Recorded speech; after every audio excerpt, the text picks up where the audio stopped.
आज या ठिकाणी परभणी शहरामध्ये झालेला अमानुष लाठीचार्ज आणि त्या लाठीचार्ज मध्ये पोलीस कस्टडीमध्ये आमचा समाज बांधव शहीद सोमनाथ सूर्यवंशी याच्यावर जे गुंड प्रवृत्तीच्या पोलिसांनी त्याला हालहाल करून मारहाण करून त्याचा जीव घेतला।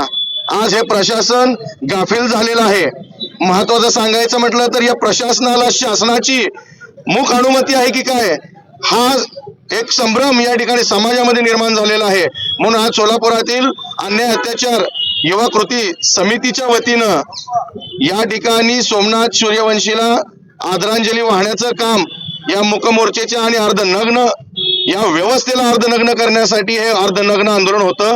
तुम्ही बघू शकता की इथे उभारलेल्या प्रत्येक सोमनाथ सूर्यवंशीच्या अंगावर ते व्रण आहेत जे जाती व्यवस्थेने आमच्यावर माजवलेले आहेत।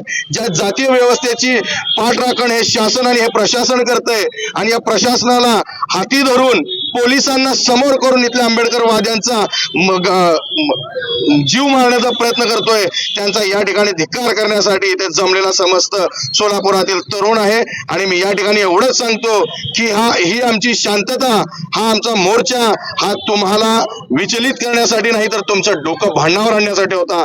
ही चुप्पी आहे ती लवकर तुटली तर त्याचं नुकसान सरकारला प्रशासनाला शासनाला भोगावे लागेल।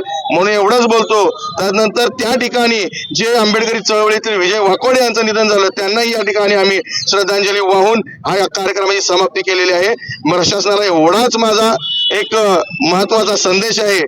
आज मूक आणि अर्धनग्न जे आंदोलन आहे जे वर्ण या समाज बांधवांच्या अंगावर आहेत ते वर्ण त्याची जखम ही मिटली जाणार नाही, हे कायमस्वरूपी आमच्या लक्षात राहणार आहे आणि याचं उत्तर जशास तसं तुम्हाला मिळून जाईल।